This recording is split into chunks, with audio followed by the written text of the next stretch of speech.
आप सभी को मेरी नमस्ते और जय हिंद। मेरा नाम अभास सैनी है।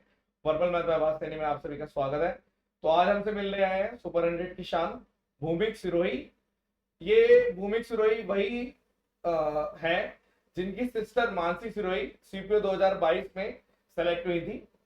भूमिक, सबसे पहले आप अपने बारे में बताइए कि आप किस स्कूल से पढ़े हैं, आप कहाँ से हैं, आप दिल्ली से हैं या किधर से हैं, ये बताइए।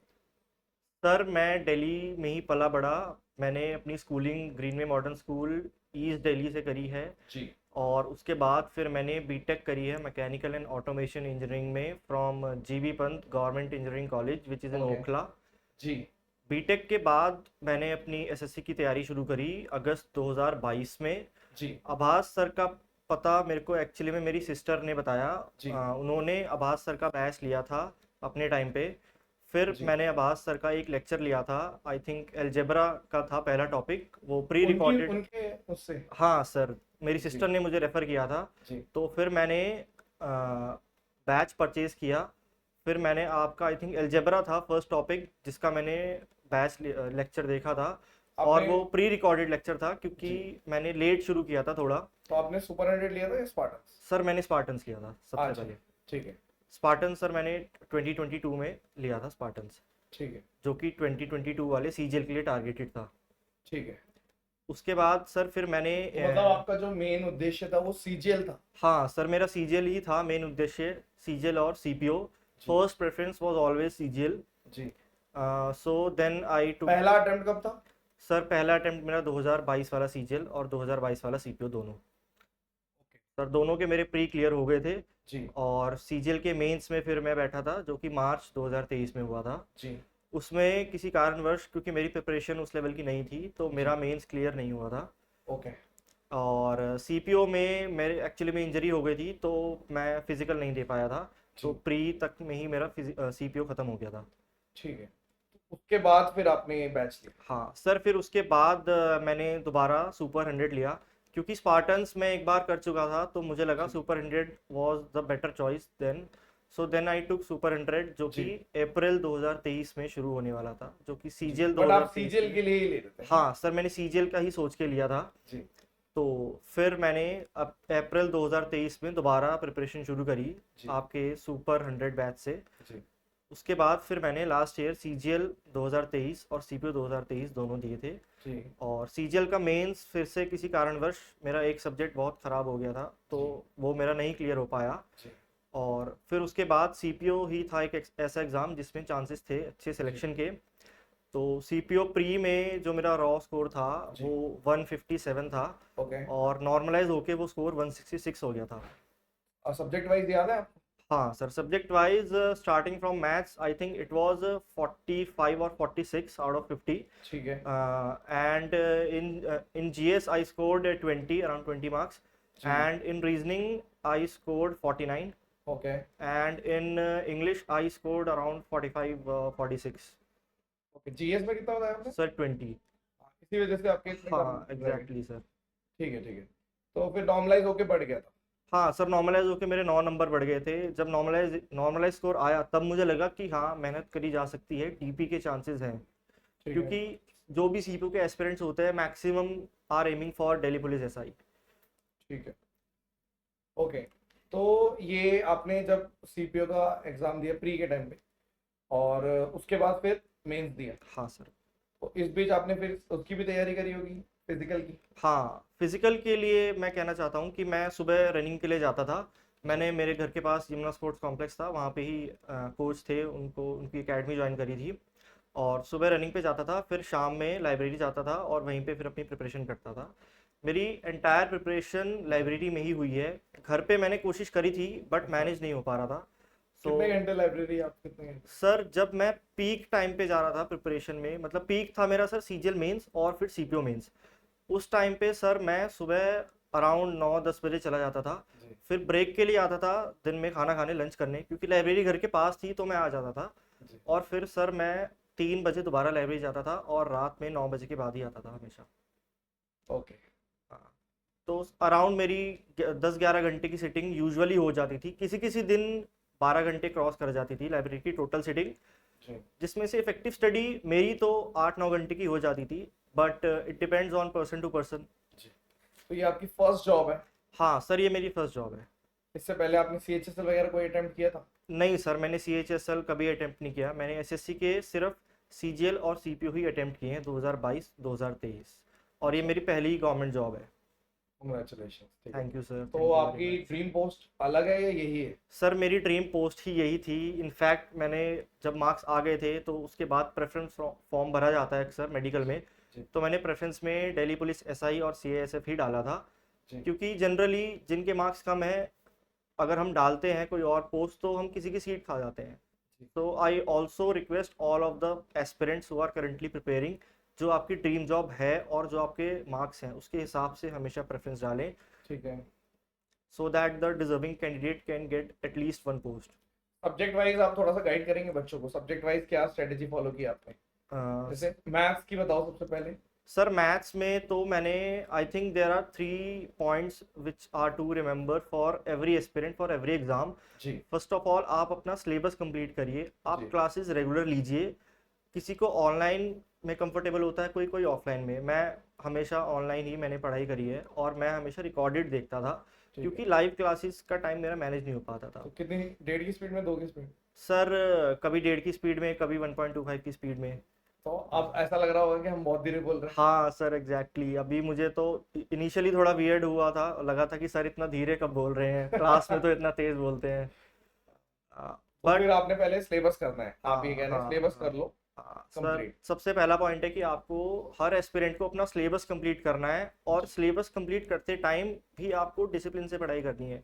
जी जिस स्पीड से कोई भी टीचर आपको पढ़ा रहा है, आपको वो स्पीड फॉलो करनी है, रेगुलर क्लासेस अटेंड करनी है, उसको रिवाइज करना है डेली। जी और फिर वीकेंड पे पूरे वीक में जो कवर हुआ है वो रिवाइज करना है, क्योंकि संडे में सर ऑफ भी रखते हैं, तो it's usually easy to revise all that. उसके बाद सेकंड पॉइंट है, आफ्टर आपका सिलेबस कंप्लीट हो जाए, आपको रिवाइज करना है पूरा सिलेबस, और जी क्वेश्चंस लगाने हैं जो सर ने कराए हुए हैं। सर की जो शीट्स होती थी, जो जी। सर 2 घंटे की क्लास में क्वेश्चन कराते थे, वो सारे रिवाइज करने हैं। तो और रिवाइज करते थे तो वीडियो से रिवाइज करते थे या खुद से लिख के करते थे? आप कैसे सर करते जो कुछ मेरे नोट्स थे सर, उस पर मैं, आप जैसे बताते थे कि ये इंपॉर्टेंट क्वेश्चन है, तो सर मैं उस पर स्टार लगा लेता था यूजुअली। थे? ठीक है। जैसे ढप्पा क्वेश्चन होते थे, आपके आइकॉनिक टर्म है ढप्पा क्वेश्चन सर की, तो ढप्पा क्वेश्चन पे तो मैं स्टार लगा लेता था रेड पेन से, कि ये तो करना ही करना है, ये पेपर खोलते ही, पेज खोलते ही समझ में आना चाहिए कि भाई ये क्वेश्चन करना है हमें। ठीक है। उसके बाद सर रिवीजन जब पूरी हो जाती थी तो वो क्वेश्चन करने हैं। अगर शीट में से देख के कोई क्वेश्चन मैंने किया और वो नहीं हुआ, जी तो फिर सर मैं दोबारा वीडियो देखता था उस पर्टिकुलर क्वेश्चन के उस लिए? पर्टिकुलर क्वेश्चन के लिए। सर किसी किसी टॉपिक में सर मेरे को दिक्कत आई थी, तो जैसे? मैंने, सर जैसे मेरे को इंस्टॉलमेंट में दिक्कत आती थी, SI की यूजुअली टफ होती है, CI की यूजुअली इजी होती है। बिल्कुल। हाँ, तो सर मैंने फिर मैंने सर की यूट्यूब पे वीडियो भी देखी थी, जिसमें सर ने कंबाइंड रील्स की वीडियो डाल रखी है, शॉर्ट वीडियोस हैं वो हाँ, सारी sure. कंबाइंड करके डाल रखी है, इसमें जी इंस्टॉलमेंट सारी कवर है। जी। उसके मतलब आई थिंक वो, उससे मेरी सारी इंस्टॉलमेंट हो जाती थी, और इंस्टॉलमेंट का मेरा कोई क्वेश्चन नहीं फंसा आज तक। ओके। और one of the best topics जो मुझे सर का अभी लगा, ज्योमेट्री। ज्योमेट्री में तो मुझे अभी भी याद है, जब मैं मेंस के लिए भी गया था, मैंने सिर्फ अपने नोट्स रिवाइज किए हैं, मैंने क्वेश्चन भी सिर्फ वो करे हैं जिन पे मार्क था, पूरी मैंने ज्योमेट्री रिवाइज ही नहीं करी। It is one of the most concise geometry available in all SSC market basically. Okay. तो आपको जब आपने ज्योमेट्री पढ़ी फर्स्ट टाइम, तो फिर उसके नोट्स बना लिए थे? हाँ सर, मैंने नोट्स बनाए थे, और ज्योमेट्री के, क्योंकि यूजुअली ज्योमेट्री में सबसे ज़्यादा फॉर्मूलेज होते हैं, जी तो सर मैंने पेपर पे सारे फॉर्मूलेज लिखे, ठीक है। उनको कंबाइंड कर लिया, और वो मेरे ज्योमेट्री के हैंडी नोट्स बन गए थे, कि वो फॉर्मूले देखे और हो गया। इनिशियली जब मैं ज्योमेट्री क्वेश्चंस लगाता था तो मैं फॉर्मूले देख लेता था, बट आफ्टर सम टाइम फॉर्मूले देखने की ज़रूरत नहीं पड़ती थी। और ये और भी चीज़ों में होता था, जैसे कि JCB है, और जो सर की आइकॉनिक टर्म्स हैं जो सर बताते हैं, जैसे JCB है, पाइपलाइन मेथड है, वो उनका अलग नाम होने का बड़ा फायदा होता है, क्योंकि जब हम क्वेश्चन कर रहे होते हैं हमें इंस्टेंटली हिट कर जाता है कि यार ये वो मेथड है और ये ऐसे होना है। हाँ, ये तो JCB पे आ गया क्वेश्चन, हाँ हाँ, ये ये सर पाइपलाइन पे आ पाइपलाइन पे गया आ गया क्वेश्चन। सर। 8 टूल्स जो थे वो 8 बड़े tools हेल्पफुल पे आ रहते हैं ज्योमेट्री में। ग्रेट। मतलब आपने थोरोली पढ़ा है पूरा? हाँ सर, पहले thoroughly पढ़ा। स्पार्टन्स में पढ़ा, हाँ हाँ फिर सुपरएनवेट, तो आपको वो रिवीजन मोड पे चले गए। हाँ हाँ तो उसके अलावा आपने मैथ्स के लिए कुछ और प्रीवियस ईयर क्वेश्चंस वगैरह लगाए? सर, मैंने प्रीवियस ईयर बहुत कम लगाने की ज़रूरत पड़ी, और आपकी एक सर की एक बुक लॉन्च हुई थी जो कि मैंने 2023 में आई थिंक ली थी, सीजीएल मेंस के लिए, ठीक है। Practice sets. वो सारे प्रीवियस ईयर क्वेश्चंस पे बेस्ड हैं, और उसमें कुछ ऐसे बिल्कुल। क्वेश्चंस हैं जो शायद अभी तक नहीं आए हैं पर आ सकते हैं, हाँ। और या पहले कभी आए हैं, but you never no SSC. तो वो बुक मैं रिकमेंड करूंगा सबको, अगर आप सर से पढ़ रहे हैं। अवेलेबल नहीं है पर, तो कोई बात नहीं। ठीक है, तो ये मैथ्स की आपकी स्ट्रेटेजी रही। हाँ, इसके अलावा रीजनिंग के लिए कुछ आपने स्ट्रेटेजी फॉलो करी? रीजनिंग के लिए सर आई थिंक मेरा इंजीनियरिंग बैकग्राउंड ने मुझे रीजनिंग में बड़ी हेल्प करी, क्योंकि रीजनिंग के लिए मैं कभी किसी से मैंने एक्स्ट्रा कुछ नहीं पढ़ा, मैं हमेशा मॉक्स लगाता था, और reasoning it's one of my best subjects, क्योंकि मैंने सीपीओ में, मुझे एग्जैक्टली याद है, मैंने 49 क्वेश्चन ही अटेम्प्ट करे थे और 49 ही सही थे मेरे। और सीजीएल मेंस में भी मुझे याद है मेरा 25 क्वेश्चंस होते हैं आई थिंक सर, 30। 30, हाँ 30 क्वेश्चंस होते हैं, तो out of 30 I attempted all 30, but एक ही गलत था, तो मेरे 86 मार्क्स थे आउट ऑफ 90। तो मैथ्स में बढ़िया होने का कुछ फर्क पड़ा आपको रीजनिंग? सर मैथ्स में बढ़िया होने का डेफिनेटली फर्क पड़ता है सर, क्योंकि आप अगर मैथ्स एक कैलकुलेटिव सब्जेक्ट है जिसमें दिमाग यूज होता है अच्छा खासा कैलकुलेशंस में, तो डेफिनेटली रीजनिंग में फर्क पड़ता है, बिकॉज आप कैलकुलेशन से you are use to calculations. बिल्कुल। तो जिसकी मैथ्स अच्छी है उसकी बाय डिफॉल्ट रीजनिंग अच्छी हो ही जाएगी। बाकी कुछ टॉपिक्स हैं जिसमें दिक्कत आ जाती है, तो आप वो पढ़ सकते हैं अलग से भी, और बिल्कुल। रीजनिंग की। हाँ, कुछ एक्स्ट्रा अलग से टॉपिक होते हैं हाँ हाँ रीजनिंग में। हाँ फाइलो हो गया, हाँ या हाँ आपके कैलेंडर हो गया, हाँ, वो एग्जैक्टली। पढ़ने चाहिए। बाकी सब में तो आपका अगर एक बार अच्छे लेवल पे मैथ्स सीख लिया आपने तो रीजनिंग खत्म है एक तरीके से। एग्जैक्टली। बट अच्छे क्वेश्चंस करने जरूर चाहिए, राइट? और एक चीज़ जो मैं मेंशन करना चाहूँगा, स्पेशली सर हमेशा क्लास में कहते थे कि टीचर वो अच्छा होता है, इफेक्टिव होता है जिससे आप कनेक्ट कर पाओ। तो सर से मैं, जब मैंने पहला लेक्चर लिया था, सर यूजुअली कहते हैं कि 2-3 लेक्चर आपको लेने चाहिए, बट जब मैंने पहला लेक्चर लिया था 1 घंटे के अंदर मुझे समझ में आ गया था कि सर जो पढ़ाएंगे मैंने वो मेहनत से पढ़ लिया, तो सीजीएल तो हो जाएगा। ये तो था सर। बट अभी आपको अब आप सीजीएल के लिए करेंगे या सीपीयू? आप कुछ सर आई एम प्लानिंग कि मैं सीजीएल का करूं, डिपेंड्स ऑन द ट्रेनिंग कि कितनी लेट आती है, ट्रेन, बट अच्छा हाँ राइट, हाँ, अगर सीपीयू की ट्रेनिंग लेट आएगी यस तो फिर डेफिनेटली। आप जरूर सीजीएल के लिए जाएंगे, वो तो डेफिनेटली। करना ही पड़ेगा यस क्योंकि सर। टाइम फिर इतना आपका वेस्ट हो जाएगा। यस इसके सर। अलावा जीके के लिए कुछ आपने अलग से? सर जीके के लिए मैंने अलग से तो कुछ नहीं पढ़ा, बट जीके का मैं कहना चाहूँगा, मेरे एक्चुअली में डिफेंस एस्पिरेंट भी रहा हूँ मैं, तो उसके ठीक मेरे है। नोट्स थे कुछ स्टैटिक के, वो मैंने फॉलो किए, और टेलीग्राम पे पीडीएफ्स मिल जाती हैं, but if in case somebody wants some teacher for GK, तो आपको जो अच्छा लगे जिससे आप कनेक्ट कर पाएँ वो आप रेफ़र कर सकते हैं। और इंग्लिश के लिए करिए। इंग्लिश के लिए सर मेरी आई थिंक इंग्लिश मेरी थोड़ी सही थी पहले से, तो मुझे इसमें काफ़ी हेल्प स्कूलिंग हुई। का फर्क पड़ता है? हाँ सर, स्कूलिंग का फ़र्क पड़ता है, फिर बीटेक में ऑल्दो इंग्लिश अच्छी, इंग्लिश का ऐसा कुछ फ़र्क नहीं पड़ता बीटेक से, बट कुछ सर्कल ऐसा रहा है, कुछ डिफेंस एस्पिरेंट रहा हूँ मैं, तो मेरी इंग्लिश नेचुरली थोड़ी सही थी। फिर आई थिंक रीडिंग हैबिट थी मेरे को थोड़ी, तो उससे इंग्लिश में फ़र्क पड़ा। तो इंग्लिश में मैंने इनिशियली बैच नहीं लिया था, बट हाँ सीपीओ मेंस जब था तो आई न्यू कि बैच लेना पड़ेगा, तो फिर मैंने बैच लिया था। कौन सा? सर मैंने नीतू मैम का बैच लिया था, वो भी ऑनलाइन ही था। ठीक है। आप ऑफलाइन ऑनलाइन आपको जो बढ़िया लगता है एस्पिरेंट्स, आप वो उसके हिसाब कंप्लीट से। किया आपने? सर वो मैंने कंप्लीट किया था, कुछ टॉपिक्स ऐसे थे जिनकी मुझे नीड नहीं पड़ी, वो मैंने नहीं किए थे, बिकॉज क्योंकि इंग्लिश में थोड़ी कमांड अच्छी थी। ओके। तो क्योंकि मैंने सीपीओ और सीजीएल के टाइम पे मैंने इंग्लिश इतनी अच्छे से नहीं पढ़ी थी, बट है। सीपीओ मेंस के टाइम पे मैंने प्रॉपर बैच लिया था, और इंग्लिश के लिए भी मैंने बहुत कंसाइज सोर्सेज को रेफ़र किया था। एज ऑलवेज अगर आप कंसाइज सोर्स को रेफ़र करते हैं तो वो आपकी रिवीजन में बहुत हेल्पफुल होता है।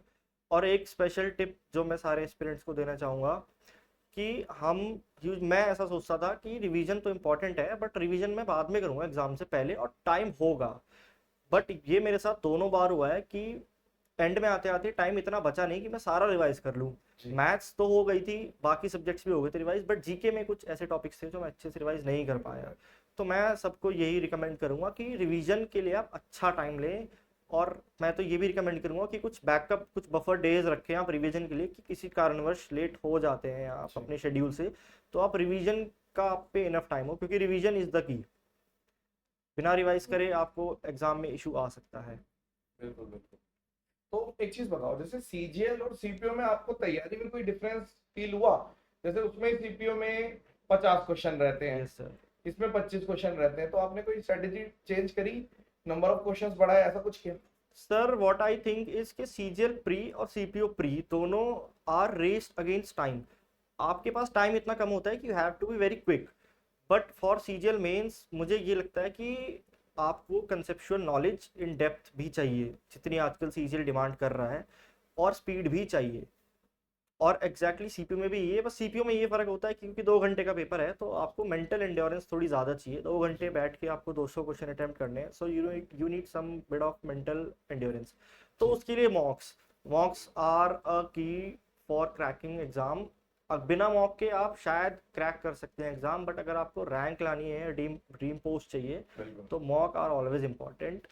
जी मॉक्स मैंने हमेशा टेक्स्ट बुक और ऑलिव के ही दिए हैं, अल्टरनेट देता था मैं, 2 टेक्स्ट बुक 1 ऑलिव, या कभी 2 ऑलिव 1 टेक्स्ट बुक के। सेक्शनल मॉक्स दिए हैं मैंने, सेक्शनल मॉक्स हमेशा हेल्पफुल होते हैं। जैसे सर का अगर मैंने कोई टॉपिक किया है और मैंने फिर रिवीजन उसकी हो गई है, जो क्वेश्चन सर ने कराए हैं, तो मैं उस टॉपिक का सेक्शनल मॉक टेक्स्ट बुक पे दे लेता था, वो फैसिलिटी टेक्स्ट बुक पे है।